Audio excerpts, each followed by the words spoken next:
was raised in a very high control religious cult. Okay. So in that environment, higher education was discouraged. Entrepreneurship was discouraged. It was always who I was, right? It was always like I had this drive to do it. I got a lot of flack for wanting to do that. It was always like, take a simple job, take a part-time job where you can give, most of your time to the ministry or the church.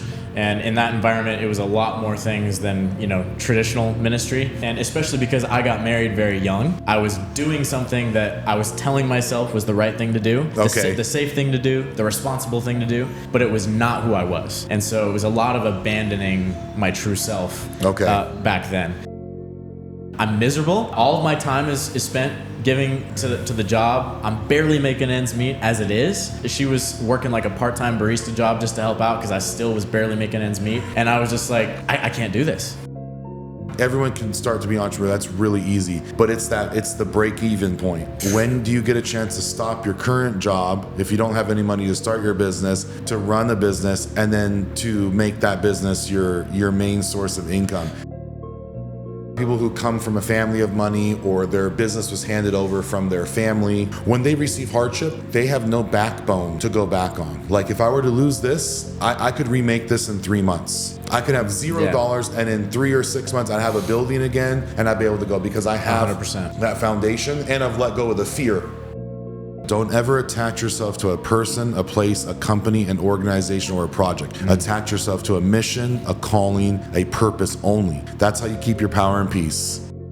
It's really difficult being an entrepreneur. You could be in an auditorium full of 1,000 of your best staff and employees and feel like you're completely isolated and alone. And that's not a great feeling. And I know that it's going to happen multiple times. So it's like preparing your mind for that.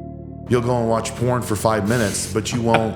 But you won't entertain your wife, your significant other, your husband for 6 hours, right? Exactly. It's kind of like, well, where's that connection going to be made?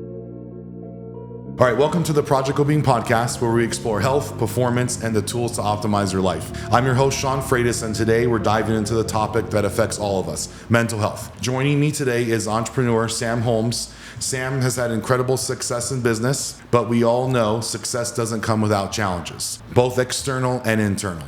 Today, we're going to get real, talking about failure, stress, and what goes on in our minds when things get tough. Sam, thank you so much for being here. Hey, thanks, man. I feel honored to be here. Thanks for having me on. Awesome. Thank you so much. Tell us a little bit about your background and what drove you to become an entrepreneur. How much time do you have today? Let's go.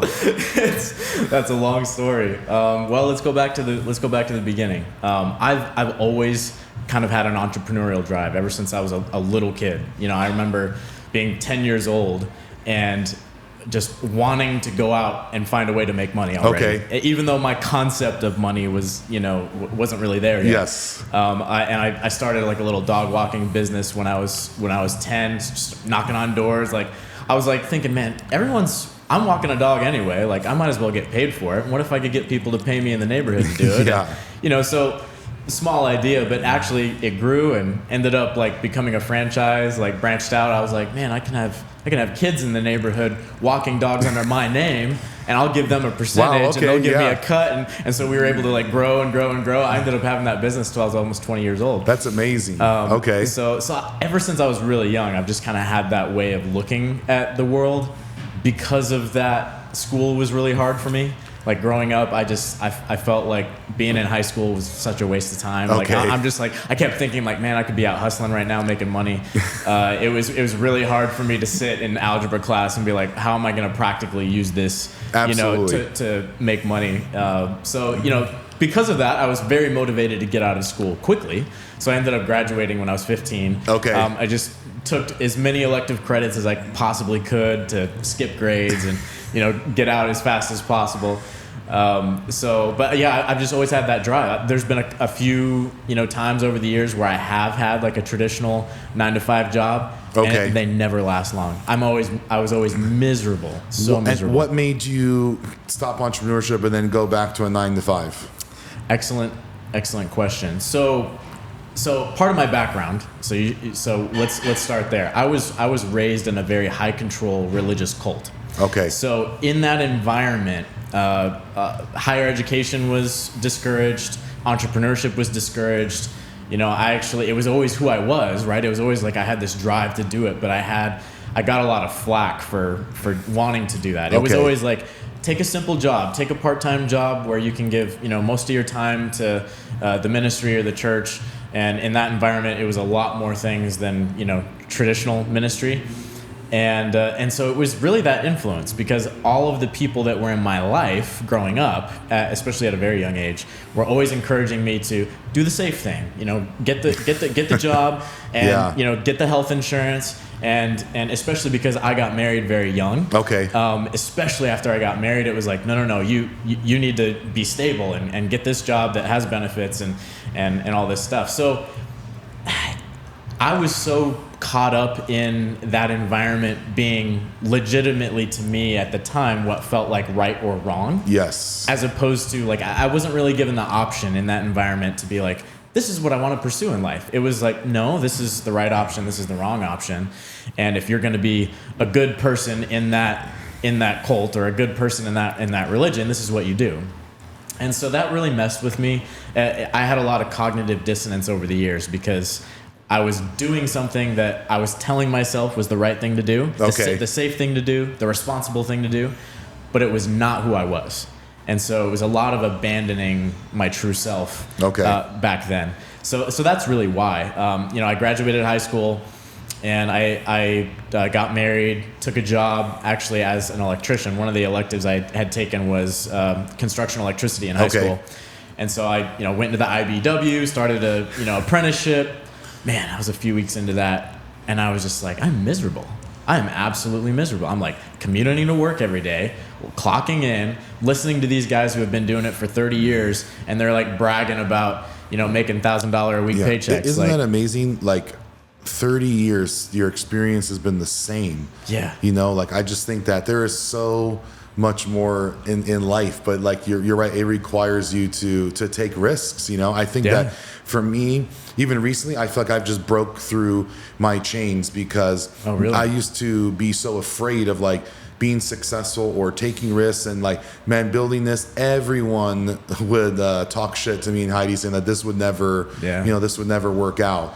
And then, then we actually went through a divorce, and we stayed business partners, right? Wow. At 50-50, which is not an easy thing to do, but it wasn't even being married to the divorce. It's just that having business partners is tough. So, with all those things, you feel like they're stacking up against you, but it's really not. They're like preparing you for the next level. Yeah. Like now we have a full advisory board. I feel so confident in the business that we have today, that it's almost like I'm willing to take any risk, any calculated risk, and all that fear is not suitable. It's not suitable for your own personal development. If you're not developing yourself, you can't touch anything. You can't give anything else your energy. Exactly. So I'm glad that you quickly learned that, hey, this isn't for me. Oh yeah. And it kind of doesn't matter what anyone's going to think of me, but I'm going to go off and be the best version of me. I'm going to show the world who I am. Yeah, exactly. And that's what happened. And isn't it? I love what you just said, because that's exactly what happened. It's a mindset shift when you let go of that fear,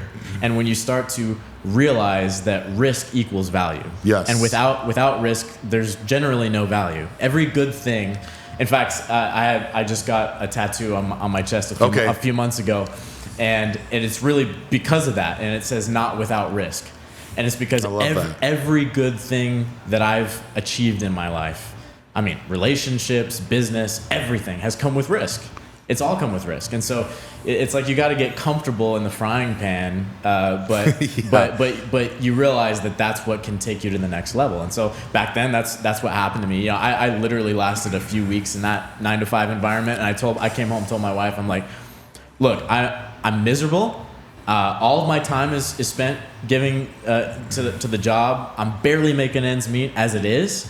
She was working like a part-time barista job just to help out, because I still was barely making ends meet. And I was just like, I can't do this. So I quit. I quit the IBW. I took a night warehouse job where I was working like 3/12s, 6 p.m. to 6 a.m. and just stacking trailers, for a distribution company. And I worked at night, and I spent the days getting my first like truly successful business off the ground.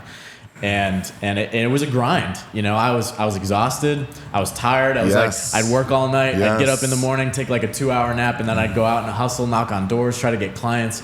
And I did that for a year until the revenue from that business was enough to take care of us both. Yes. And then I quit my day job. She quit hers. I doubled down in the business. And then after that, it was just a snowball. I think that year period, that's where, everyone can start to be an entrepreneur. That's really easy, but it's the break even point. When do you get a chance to stop your current job if you don't have any money to start your business, to run a business, and then to make that business your main source of income? Yeah. And in that time frame, I feel like it really delineates the elite entrepreneurs from people who just want to have a passion. Yeah, exactly. I mean, and it comes down to what are you willing to do for this goal? You know, what are you willing to give up? Like, how bad do you want it? You know, maybe that sounds cliche, but it really does come down to that. You know, Yes. and if you just like the idea of entrepreneurship or the glamour part of it, perhaps, then you may not have actually the stick-to-itiveness that you need to be in the trenches for however long it takes. If you are someone who is starting with no experience, no money backing you, and that was me, man. Like, I mean, during that period of time, there were days where I couldn't afford to put the last gallon of gas in my truck, you know, and it was just like, well, I really hope that I can make it back to the job tomorrow, and you just have to learn to exist in that pressure and have the vision to know you're going to still make the goal. And as you go through that hardship, I feel like this is something that I've been thinking about is, a lot of people who come from a family of money, or their business was handed over from their family. Yeah. When they receive hardship, they have no backbone to go back on. Like, if I were to lose this, I could remake this in 3 months. I could have $0, and in 3 or 6 months, I'd have a building again, and I'd be able to go, because I have 100%. that foundation, and I've let go of the fear that this is the ending point. Yeah, absolutely. And I totally agree with that, because it's the same for me. It's like every, that business back then, how old was I? I think I was 20, 21, maybe barely. And it was like after that business, I owned that business for about 6 years, and then I sold it. And then started a new venture after that. But it was like after that first like true success, that's how I felt. It was like a confidence level was then built. And it's, you can't get that from anything but yourself. Like, Exactly. yourself has to go through a trial and tribulation. And when you have that, I really think that no one, excuse my French, they can't fuck with you. No, I mean, they can't. I mean, and that's how I feel today. It's like, just like you said, that resonated so hard, because I don't care what happens to me. Like, I could lose, like, somebody could go in my bank account and take all my money and assets, get rid of everything I have. And if I had to start from zero tomorrow, I have no doubt. Give me 6 months to a year. I'm good, man. I read something, and I think, I can't remember what it was. Actually, it's so powerful. I do want to look at it, because I thought it was incredible. Yeah, I feel like that is the education that you are not going to be able to get from social media, from courses. It's just that has to be the school of hard knocks for you. It says, best career advice that I can give: don't ever attach yourself to a person, a place, a company, an organization, or a project. Attach yourself to a mission, a calling, a purpose only. That's how you keep your power and peace. Yeah, that hits hard, especially because like that statement comes down to like knowing yourself and your true authentic self too. It's like you can be stripped of everything else and taken out of whatever group that you're in, and you're still going to be okay, because you have that authenticity within yourself, the drive, the purpose, the ideal that's moving you forward. And that's, for me personally, I don't know about you and your journey, but like that was one of the hardest things for me to like truly accept and develop, because of the environment that I came from. In the cult that I grew up in, it was very sheltered. Like, you weren't allowed to have friends that weren't in the cult. You weren't allowed to associate with people or have meaningful relationships with people. Like, I'd go to school and people would want to hang out, and I would always just politely decline. And it was in order to keep your world really small. And so what happens with that, unfortunately, is that that starts to be your complete identity. Yes. So I kind of grew up in an environment where I didn't really have an identity. I had this drive. I knew there were things that I wanted to do that felt natural for me. So like I said, a lot of cognitive dissonance over those years. But that true knowing and confidence from knowing who you are, what you can do, and what your driving force is, man, that's priceless. And that was a really difficult thing for me to kind of crawl my way out of that environment, and learn and teach myself. But now that we're here, it's like, it feels like you're unstoppable. So like after going through that, who would you say that Sam is in the world today? Like who are you to yourself today? If I had to put a word on it, this probably sounds a little conceited, but I'm just gonna say it. Like I feel like I am limitless. Like if I want to achieve something in business, I know that I'm going to be able to do it. Yes. I know that I'm going to be able to do whatever it takes in order to do it. Right now, what I'm trying to accomplish with boxing, on the outside is pretty ridiculous, especially at my age. But you know what? I feel like I can't ever put a limiting belief on myself ever again, and that's what I allowed myself to have on me in the years past. Absolutely. So no more. It's limitless. Yeah. If this is what I want to achieve, I'm going to do it. So that's what I think. Yeah, I feel like for the last 8 months, I was feeling it in myself. I just felt like this is a tough business because it's not the gym or the fitness business. It's like wellness and performance. Yeah. And obviously, with all the biohacking stuff, you get a whole bunch of influencers that really know nothing about biohacking, but they're going to get on, line. They got 1 or 2 million followers and sell something. Yeah. Right. I don't sell nothing here because we got all of our own stuff. Right. We work with multiple companies, not one company. Yeah. And it's whatever's best for clients and patients.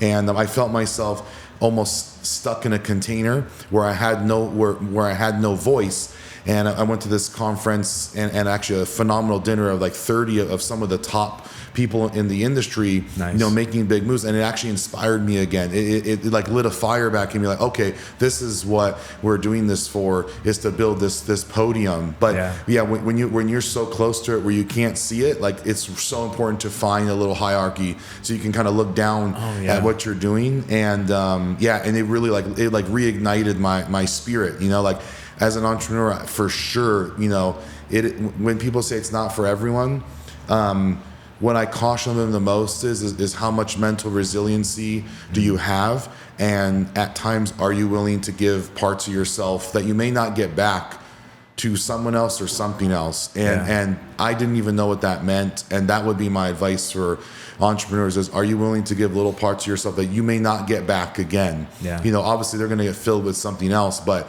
it's really difficult being an entrepreneur. You could be in an auditorium full of 1,000 of your best staff and employees and feel like you're completely isolated and alone. And that's not a great feeling.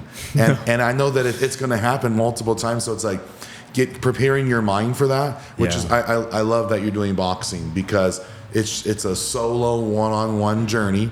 Yes. Where no one's telling you to show up. No, and honestly, that is one of the reasons why boxing means so much to me, because in that sense, it is not a team sport. You don't have anyone else. I mean, sure, you have a coach, but you don't have anyone else to rely on. Like, there's no teammate that I can go run 5 miles with at 6 a.m. Like, that's all you, and to that point, you're the only one that knows if you're not showing up. Yes. So, I could walk in and my coach could be like, hey, did you get your miles in today? And I'd be like, yeah, sure, whatever. Or, but I'm ultimately the sovereign being that is in control of that. I have to be confident in myself. And absolutely. And then when you're at that moment in the fight, when it's starting to, like, you've lost every ounce of your energy, like your body is just starting to crumble. That's those moments where those thoughts can get in your head, like, man, fuck, I didn't run as much as or train as much as I should have. Absolutely. And that's all you. Yeah. Like, and it's amazing. Little decisions like that are just like little drops of water. Yeah. Creating damage slowly over time. Every choice that you make is good or bad, and you can't really see the small ones, and they start to add up, and then you find yourself so far away from your actual self that it's really hard to go back and grab yourself back, Oh, yeah. What do you do now for entrepreneurship? Excellent question. So I had a company that I sold. We closed on that in May of this year. Okay. So after the sale of that company, really, I've I had an idea. I knew what direction I wanted to go next. Kind of a slow burn compared to some of my other businesses. I've always generally been in something that I call boring businesses, because well, they do the best, trust me. Yeah, I mean, it's kind of funny. I was always in those, I think, because of the environment that I was in, because they were culturally acceptable, in the religion. Yes. Simple and acceptable, nothing daring or, nothing edgy. Because of that, I was never in a business that I was like truly passionate about. Okay. It was always just ones and zeros. So like, for example, the last company I just sold was a commercial swimming pool service and repair company. That's awesome. Nothing special. I'm not passionate about swimming pools, but you know what? The profit margins were there and it made sense. So that's what we did. But we sold that company. May this year we closed. After that, and we moved here to Vegas, end of February. Okay. So that sale was closing as we were still getting just moving here. My drive and focus was boxing. Okay. So I'm like, that's my first priority. But I do have this idea. I'm going to focus on boxing, but I'm going to start to slowly roll this out. So really, I'm training 6 hours a day for boxing, and then I spend 2-3 hours in the evening working on the new company, and that is a clothing brand. Okay. So we're going to launch that at the end of January. So right now we're in the stage of, we fine-tuned the products, we've tested the products, we're happy with them. Now we're getting shoots and models together. We're working with building up influencer base for affiliate marketing, so that when we drop at the end of January, we can just blast and go live with that. So this will be, for me, the first time I'm going to do a business that I'm actually into. Okay. Like I'm actually excited. Like working on this stuff is cool. Like looking at designs and working with designers and models. Like it's actually something that I'm into. So I'm excited about that. No, I think that's amazing. Is there like a backstory, a mission to the type of clothing that you're making? Yeah, a little bit. So it's called Liberate Love. Okay. That's the name brand, and it's essentially a sex positive clothing brand. Okay. So it's funny. I was just telling somebody else who asked about it today. What is the driving force behind that? Because it seems like kind of an out of the wall, like small demographic, way to go. That's by design too, though. I look for things that are like, it feels like there's a gap in the market that needs to be filled. But for me, a couple of reasons. One, that it just makes sense because of the market demographic. But two, it's kind of like a reclamation. Growing up the way I did was extremely rigid. I was talking about this with Amber. It's like I wasn't even allowed to talk to someone of the opposite sex when I was growing up if it wasn't like intention to date and get married. Okay. It was a very, very serious, rigid environment. So now that I have the freedom to do whatever the hell I want and whatever resonates, it feels almost like I'm reclaiming part of that part of my childhood and teenager and early 20s, like to be able to no, this is something that is fun, that I'm all about, that I would like to promote. I don't think that sex should be this bad taboo thing. So no, I'm gonna make something cool with this and promote it. So that's part of it. The other part of it is I really do feel like it fills a good niche in the market that's not really being tapped into. So our demographic will be like EDC goers, rave family, LGBTQ friendly. Like it's going to be that, but even for example, like Pride Month or whatever, you go to Target and they have a section of clothing for like Pride Month. But it's like, this is cheesy. Like, who would actually wear this? It feels forced. It feels totally. like they're being forced to be in there, where it's like, obviously, I'm all about self-expression. Right, yeah, absolutely. You hear comments and stuff that people make upon you, but honestly, it's really about the way that you present yourself. Totally. And I want to express myself, Am I going to like this in 10 years? I have no idea, but for right now... Yeah. Right now, that's how I express myself, Exactly. Yeah, and that's how I feel too, especially now. And so for me, it's like I want to do that, and I want to do that for that group of people that resonates with them. But I want to do it in a way that's unique and actually artistic. Yeah, absolutely. Like I want to look at that stuff and be like, wow, that's that's cheeky and funny maybe, but man, that's actually really stylish. I would wear that. I would rock that. Absolutely. And so that's the direction of this brand is like we're going to focus on that demographic, but give them something that like they can actually feel artistic about. Yes. Something that truly resonates with their authentic self, but that is stylish. Yes. And isn't cheesy. So, I feel like that's an almost untapped arena. So we're going full bore into it. So I see that, in our business, and that's why we're getting more into men's and women's sexual wellness, is because it's something that, no one wants to talk about it, but it's all there, whether it be more for, mental health purposes, or it's actually like physical performance, like, wellness is all encompassing on that. So getting your blood work done, there's so many things that help, with performance in the bedroom or whatever you want. And no one wants to talk about that. But by the time you want to talk about it, your partner is already 20 steps away from you and you can't even see it happening. Yeah. And no one ever wants to have those conversations, with their partners. Yeah. So I think that, it's amazing how people want to give, you'll go and watch porn for 5 minutes, but you won't, but you won't entertain your wife, your significant other, your husband for 6 hours, right? Exactly. It's kind of like, well, where's that connection going to be made? And again, it's because people don't want to talk about it. Yeah. But I think it's so important, because what happens is you start almost becoming like a shell of yourself. Totally. At this point in my life, I don't care the things that I say to people. If it offends them, I'm not purposely trying to offend them, but I'm all about raising awareness of things and talking about things that people probably don't want to talk about, but they actually do. I have a lot of clients that, some of them are really religious, but damn, they like listening to Tupac, but they won't tell anyone that. But they won't tell anybody. And then it makes me smile. They're like, oh man, Tupac is on, but they're like 40 or 50 years old. Wow. So it's like, imagine if this person got a chance to express themselves. Yeah. So I just think all those things are so important in the world that we live in today.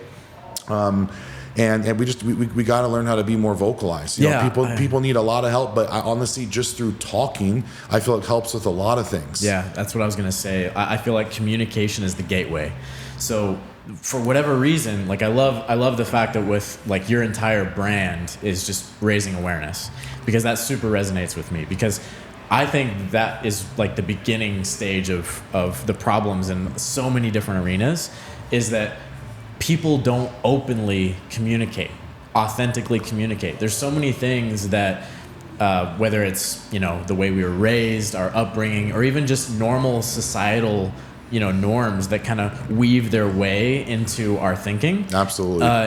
It's a lot of it is just stopping authentic communication. Yes. Because maybe something's taboo, or maybe something is inappropriate, or okay, can we put all that aside? Like, what actually is truth for you? Like, what is truth for you and your partner? Yes. So I mean, I'll talk about anything. So just imagine, like, living with someone your entire life, but never feeling like you can be yourself. I mean, that's got to be one of the worst things that you can, and it's probably because you're just scared to mention it or to talk about it, because it's like taboo, or you have some type of a fetish or something. But because you're so worried about what everyone is thinking, you're literally going to live in someone else's thought process. I think that's creating mental illness and mental health problems. Totally. Yeah. Oh yeah. And I think so too. I mean, it plays into all of our mental health, because because it comes down to constant cognitive dissonance. Yes. It's like, we're saying one thing, we're, outwardly taking this action, but we're inwardly thinking this, and behind closed doors doing something else. Yes. And that disconnect makes it so that we're out of our bodies. Like, we're not even really connected with our bodies at that point, if that's our daily life, and that really affects our mental health. I know it did for me for many, many years, doing one thing one way because I thought this was the right thing to do. I was told this is the right thing to do, even though it wasn't authentic. You were being forced into someone else's complete belief system. Now, imagine if that, continues on for 100 more years. Like, how many generations of people that's actually affecting? And as we come into a day and age where people have way less social interaction, I think that's a quantifying effect of what's actually happening. I mean, we feel better about wasting 2 hours looking on the phone. Like there's a problem with that. Yeah. Like 2 hours of your life just got spent with you watching someone else's life for 2 hours where you don't get to live life. I've made it a point as where I'm having experiences or I'm going to do things, I find myself as like, I'm not even going to pull out my phone. No one even needs to know that I was here. Yeah. My brain needs to think that, man, what an amazing experience, and you're always going to remember it. But you won't remember it if you have your phone filming. Right. You're looking into your phone as you're filming your life. That's like looking into a lens where you can't see yourself. Exactly. Yeah, and I totally agree. In fact, it's gotten to the point too where, especially because, like, look, we're entrepreneurs. We're constantly doing stuff. So there's this thing in the back of my mind that's like, oh, well, I should probably get some content, or I should probably do this. And so there's a little bit of that. But something my wife and I have started doing is like, we have our set, this is our date night, this is our reconnect night for the week or whatever. Yes. Make sure we have our own alone time. And when we do, a lot of the times it's like my wife will just leave her phone at home. Yeah. It's like, hey, one of us has a cell phone in case there's an emergency. Yeah. We'll put that over here and put it on do not disturb just in case we need it. But then the rest of the time is just focusing on us and whatever we're doing. And I think a lot of people don't exist in the world that way anymore, like you said. I did not do a good job, at that in the last chapter of my life. I let fear control me, that if I didn't work every second of the day, and it was addiction. I don't drink, I don't do drugs, but I used work as addiction, and I promise you it's worse than smoking meth, because that work addiction took my whole life from me. It took every ounce of my life around me as well. Yeah. And it made me think that if I didn't show up for 5 minutes that I was going to fail. Yeah. That's not a way that someone should live. And, in fact, I think that continuing on to that would actually give me some type of terminal illness, because you're literally making yourself sick inside. And it's the people that you don't think that are feeling that way, that they all do feel that way because of the pressure that you put on yourself, So, I think that, being able to do that, having those connections with your wife and like making those things set in stone, like you can commit to making this meeting at 11 and you're never going to miss it, but you can't commit to the person that loves you. Yeah. I've been guilty in the past of doing that. It's a hard pill to swallow when you make those mistakes for a long time and you see them, but you don't understand what they mean. Yeah. Exactly. Until it's too late. Yeah. But the only thing you can do is go back, learn that lesson, and make sure that you don't do that again in the next chapter of your life. Yeah, and I feel like that's something that every entrepreneur has to learn, because if you really are starting from nothing, you've had to teach yourself how to grind. Yes. And how to push through the pain, push through the anxiety. Yes. And so then like once you make it past that point and you're actually successful, and not coasting, but you've reached a level where now maybe you don't have to grind the way you did before. Yes. That's still in you. So I get what you're saying, because then it's like at that point, then you have to teach yourself that nothing catastrophically bad is going to happen if you're not grinding 14 hours a day, on your business, because you have to learn that balance so that it doesn't affect the other parts of your life. Yeah. So I'm trying to do not a lot of things of operations now. Yeah. In my mind, I can see everything like trash. This person was late. This needs to get done. Yep. But when I focus on operations, I can't focus on networking, marketing, and sales, which is definitely those three things in the company are going to be massive as a visionary. Yeah. And then because I'm not focused on operations, I think I'm not doing anything.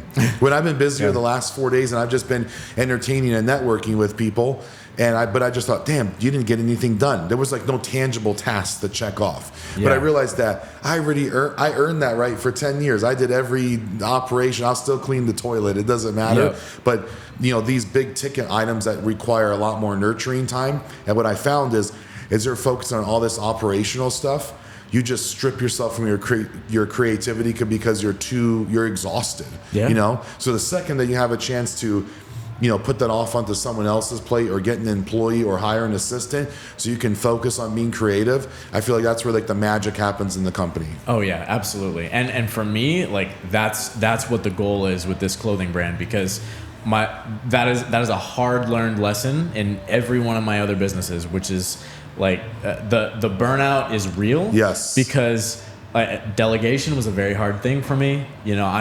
I can be a little bit of a perfectionist, and it was hard for me to take employees and just like let go and trust that those things would be taken care of. So even though with this last company especially, I did my best to be owner, not operator. Yes. There was still so much time where I was trying to be operator because I couldn't let go of the delegation.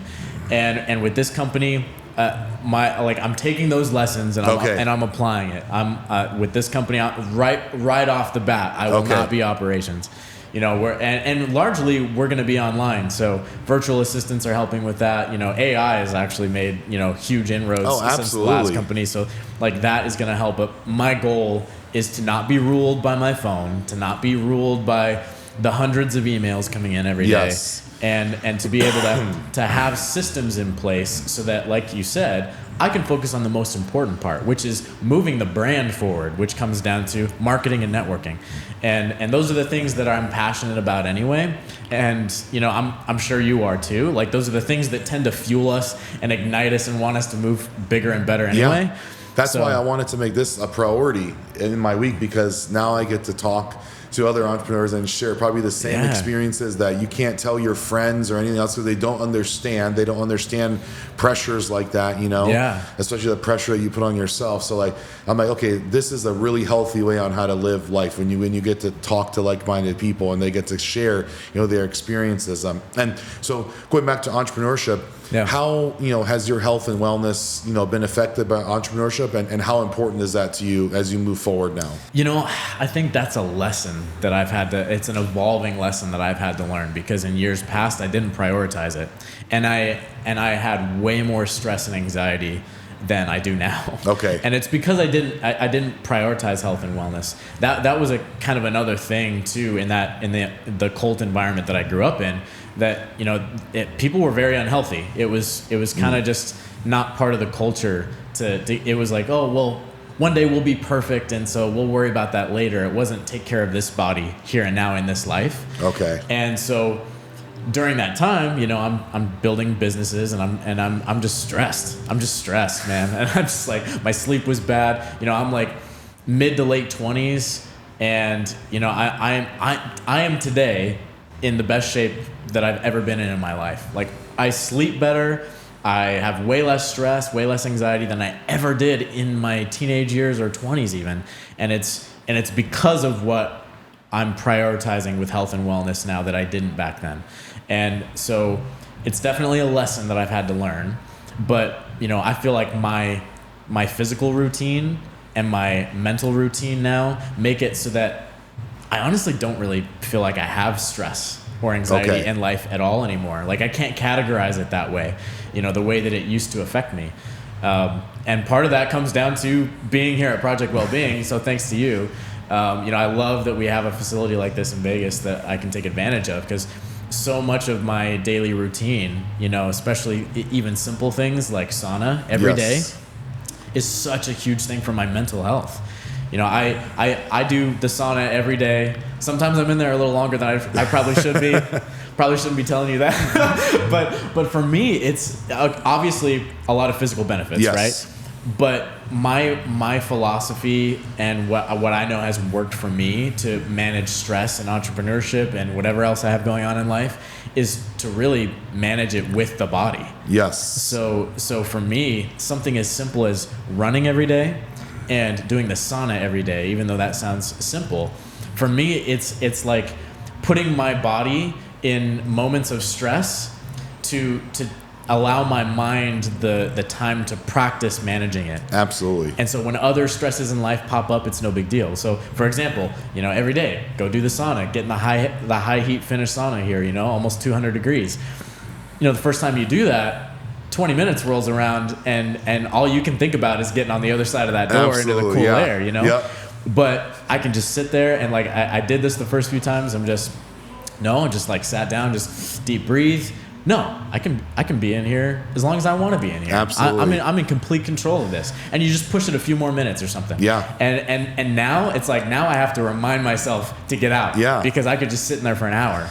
And that, like, putting my body in those constant little stresses every day and managing them with my mind makes it so that something pops up in business that's stressful. Oh, we're going to lose revenue here, or we lost the supplier, or even something in my personal life could pop up, a family stress or whatever. Absolutely. And I don't freak out. I don't immediately, anxiety does not go up, Yeah. stress does not go up. Instead, it's like, okay, this is a problem. Yeah. Let's sit down real quick and find a solution. How do we put out this fire? And I'm calm and I'm able to manage it. So I feel like that being part of my daily routine for the body has put my mind in such a good state of being so that I can handle stress, and it's not really stress anymore. It sounds to me like, what you focus on is being very intentional. Yeah. And I always tell people you have to be intentional with your life. So, I can tell how intentional you are with your mental health and your wellness and your performance. And I think it doesn't seem like you're willing to compromise from those, things that you do in the beliefs. What are the top 3 things, if you could give, someone listening, like where would they start? What are the top 3 things to concentrate on their health and wellness and kind of mitigate some of that stress? Well, I think the first thing on that list is what we put in our body. So for me, that's huge, and that takes work. Yes. Especially here in the U.S., sometimes it can be hard to find super high quality food that's nourishing to the body. Also, we're all so vastly different as humans. So over the years, I've kind of figured out what works for me. Yes. But that's going to be very different for somebody else. So that's kind of a journey that everyone has to go on to figure out. And I know you guys even have some tools here that can help people figure out what works best for them. Yeah. But I think that's the first step is what I put into my body is huge. If I'm not paying attention to that, or if I slack, this last weekend I was in Carmel, California, visiting a friend. He has a winery out there. Shout out to John. But even just a couple days, and you have a few sips of wine when I'm not used to drinking at all. Yeah. And it's just like, man, you start to feel like shit. And so that's a huge thing that affects my body, but also my mental health. For sure, because of my state of mind. So definitely what I put into the body, and then physical training is I would say is the next most important thing. Yes. So my routine of running, sauna every day. I'm doing boxing training, 5 days a week now with my coach one-on-one. But then I'm also in here, doing circuit training 3 times a week, and then I'm also running every day. So if I didn't have that, constantly putting my mind in a better state. A flow state, if you will. Yes. Where I just feel almost euphoric as I go throughout the day. Then I would probably be I'd probably be a way different person. I wouldn't be as happy. That's for sure. That's what kills me about I love biohacking. In fact, that's so trendy. Really, we do health optimization. Right. But you can't just sit in a sauna, lay in a red light bed, sit inside a hyperbaric chamber, take peptides, take hormones. Yeah. You need to move your body. It's the most important thing. It's we got a 12,000 square foot portion of the facility dedicated to performance, the best of equipment that you can have for a reason. People come in here and they're like, oh, wow, we didn't know you had all that. And I'm like, that's the most important part. Everything else is just secondary. It's so important to get your body moving because it's something that you have to do yourself. It doesn't matter how much money you have. You can't pay someone to do it for you. You actually have to show up for yourself and actually move your body. And you don't even need to come to a gym to do that. But I feel like people think that, there's a cheat system. I'm going to get healthier by doing all these. They work synergistically together. Yeah, totally. Unfortunately, I have some really sick patients. Now, they do need those things. Yeah. It's going to help them. But for 95% of other individuals, working out and staying healthy and actually showing up and doing it themselves, it's got to be one of the most important things that you can do as a human being. Yeah. What we put in and then activity, that's the most. And I hear a lot of people say that, well, I can't afford peptides, and well, I can't do this and that. I'm like, okay, that's all very. But you can walk outside. That doesn't cost money. Exactly. You can take your shirt off and go walk out in the sun in the morning and get those UV rays. You can do breath work in the morning and deep breathing. You can meditate. You can run and move your body. All of those things are the most important. Yes. Everything else is supplementation. Yes. And so And what they don't understand is there's actually a cost associated without doing any of those things. Yeah. So they think that there's a cost to do them, but that cost of not doing them is going to be way higher. Yeah. And I'm sure as an entrepreneur, I know for myself that having a set routine, working out, staying healthy, my vitamins, my blood work, my hormones, my peptides, I spend a lot of money on those things. It also makes me a lot of money. Yeah. It makes me be able to fire on all cylinders. I don't get a lot of sleep. I love using the sauna. I love using the hyperbaric chamber. That helps kind of counteract some of those things. Yeah. But for sure, spending money on my body makes me at least 100% more money in my business. Oh yeah. It's not even 10 times. It's really 100 times. And at the end of the day, you want to die with $100 million in your bank account and be sick? Because I've got some of the biggest clients, man. Literally, they're billionaires. They are miserable. They are sick, and they cannot take their money with them. And that was a lesson I learned early on. As I'm watching, like something's wrong with this equation. But they were on that pathway that I was. I was on the war path. I was destroying everything around me, including myself, because all I was focusing on work. Because I was scared to take a break. But guess what? I want to live life. I want to go on vacation. And I'm not willing to sacrifice that anymore, because I know that I work hard. But it creates a sickness in your mind when you think that work is everything. And when I say that, I'm still going to work 100 hours a week. But I don't need to work 120 and sleep for 3 hours anymore. Right. At some capacity, I do believe I needed that to get to a certain point, but I probably stayed in that too long. Yeah. I didn't have anyone to help me pull me out of that, or they were trying and I wouldn't listen. Yeah, and I feel like a lot of that comes down to everybody's different too, which means every entrepreneur will have a different way of being an entrepreneur too. I view Alex Hormozi. I'm sure you know Alex Hormozi. So I view him as like one of my biggest mentors. Like the last company that I sold, so much of what I did with that company was because of what I've learned from him. And at the same time, I look at the way Alex is and how he looks at life and what he's doing. That's not me. And I don't think it ever will be. I won't be the 160-hour week guy. I never will be. I think we just need to we take little pieces of what everyone is doing. Yeah. But I thought that was me too, and what happened is I lost a whole lot of things in my life because I was thinking that way. Yeah. Which is all good. And I'm in my opinion, I'm finally finding the person that Sean is, and I think that's so important. Damn, some people never find that. Yeah. You may die and never know who you actually are. Because you're not willing to go through something difficult, and you're not willing to actually, not many people can actually face their failures, face things that they haven't done well. I can do that. I'll do that any day of the week now. I mean, I had an ego so big, I didn't want to take any criticism. Yeah. Gotta let that shit go. You can have an ego because you're confident, but if you have an ego and you can't listen to what other people are trying to tell you, that's just negligent. That's ignorance. Yeah, confidence is a great thing. Confidence is built by what you do and who you are. But if you're not willing to learn, that's one of the things that I feel like I've learned from my wife over the years. That's like so important, is never be unwilling to learn. Yes. And that's the only way we grow. So yes, confidence is a superpower, but you got to let the ego go. Oh, 100%. Because otherwise you're never going to continue to grow. 100%. Yeah, and you don't want to have that regret in life, from not growing into who you could be. Absolutely. I feel like that's been a big personal struggle for me with entrepreneurship specifically, because being raised the way I was, it was like always in me to be entrepreneurial, right? I've kind of told you that story even from a young age.